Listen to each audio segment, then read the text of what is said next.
Hello, my friends. Welcome back to my podcast, True Crime Junkies.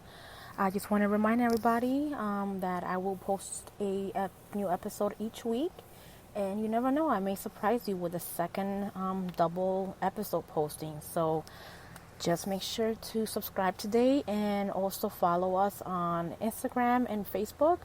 My podcast is available in any of one of your favorite platforms. Just look it up.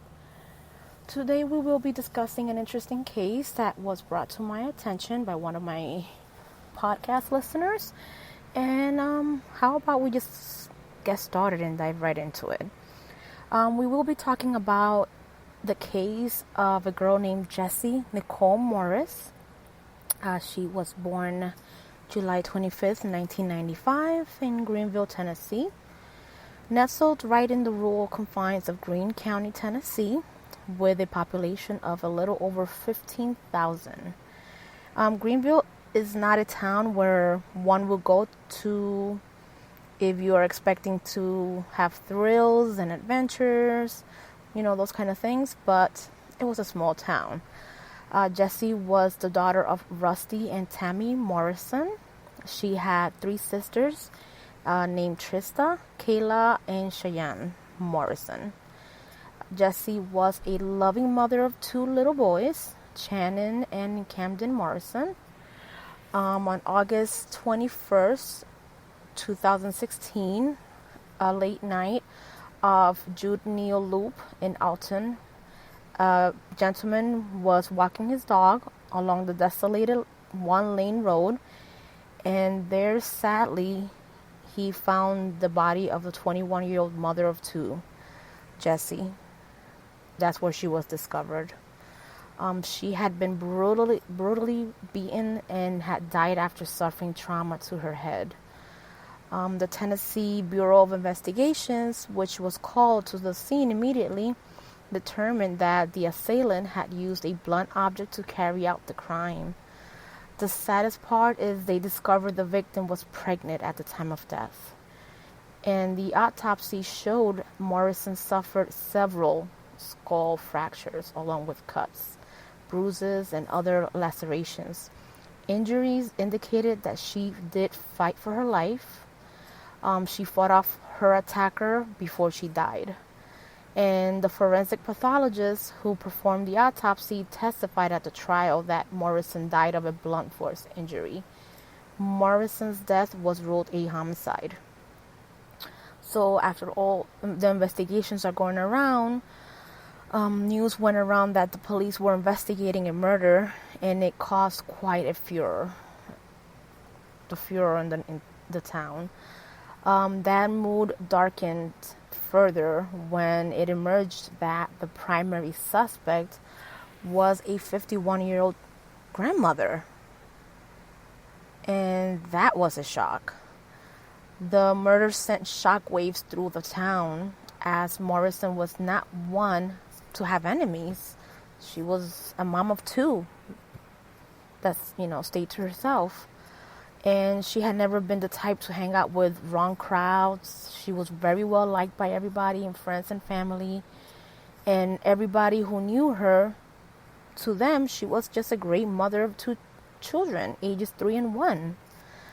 And a major surprise hit everyone when 7 months later, throughout the investigation, in March of 2017, the authorities arrested the 51-year-old Vonda Starr Smith in connection to killing and charged her with 2 counts of first-degree murder and a second count prompted by the death of the unborn child in Morrison's womb. Smith is the grandmother to one of Jessie's children, who was fathered by her son William. Smith's house was about 5 miles from the location where Jessie's body was found, and the evidence against Smith was not insignificant. A police recording of the time of the deputy informed her of Morrison's death seems to suggest that she was not surprised by the murder. She did not offer any reaction, instead said, "I did not see her." But she had been the last person to see Jessie alive when she had lent the 21-year-old her car earlier that evening. In an unanswered question in the minds of many, the possible involvement of another person in Morrison's death has never been addressed in the court. Evidence presented at the trial showed that DNA of 3 unknown males under Morrison's fingernails were found. No forensic evidence was found that directly linked Smith, who was 4 feet 11 inches tall, to this crime. During the investigation, the detectives inspected Smith's car. They also found seats and other areas of the car where they were soaked in Morrison's blood. Smith insisted that when Jessie had returned the car a few hours after she borrowed it, the blood had not been there. However, it was determined that she had cleaned the car with a lot of bleach. And when Smith was questioned, she claimed that she had only done so because the insides had previously smelled of cat urine. Smith told the investigators she lent her car to Morrison hours before her body was found and did not see Morrison afterwards. 2 witnesses at the trial did testify about seeing Morrison in the white van leaving the trailer park she lived at with her boyfriend, who was ruled out as a suspect earlier in the case. Now, while Smith insisted she loved Jessie and her grandchild more than the world, text messages between the pair indicated that there had been tensions between them. And prosecutors Cecil Mills Jr. and David Baker told the jury in closing arguments on May 2018 trial that Smith had become obsessed and seemingly unhappy and agitated that she could not spend enough time with the grandchild, and had expressed to others as much in the messages. And investigators suspected that it had reached at a point where the 51-year-old had snapped. The evidence, as well as testimonies from Jessie's mother and other witnesses, doomed Smith, who was convicted by the jury on both counts of murder and sentenced to life in prison without the possibility of parole. She has the option to appeal the ruling to the Tennessee Supreme Court for consideration of reviewing the case. But Morrison was from Hawkins County, and family members attended the trial and appeal hearings in 2019 in Greene County Criminal Court. The grandfather, Randall Lane, said after hearing that the family is confident of Smith's guilt, he quoted, I quote, "I don't think they should have another trial. They gave all the evidence to the court and jury came back with the right decision," Lane said. And this is Randall Lane, Jesse's grandfather. And despite her conviction, Smith continues to maintain her innocence. She caught the attention of a famous director, Joe Berlinger, which is centered in documentaries about serial killers, and helped revisit many cases from the Memphis, Tennessee area. And the film gathered so much evidence that the 3 accused and wrongfully convicted walked free and were exonerated.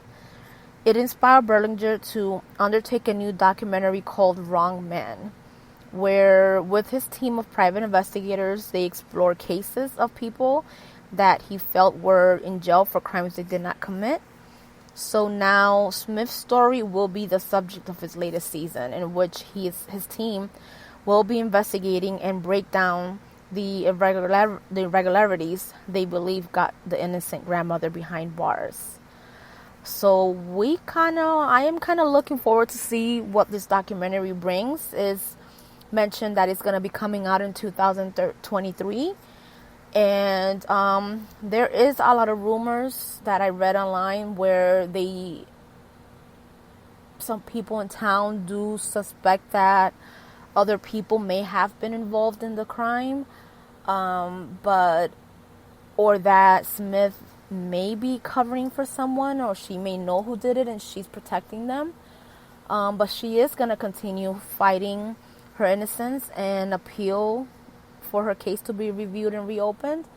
Let's see what happens. I will keep everybody posted, and I will do a follow-up on this case and do a new episodes as the case progresses. So just make sure to stay tuned and subscribe to my podcast, True Crime Junkies with a Z. And I will stay up to date on this case and try and keep everybody posted on any changes. And then also follow me on Instagram, and you're welcome to make any comments on this podcast and let me know what you think or your thoughts about this case. I do look forward to bringing up the next case, and I will talk to you guys soon. Bye.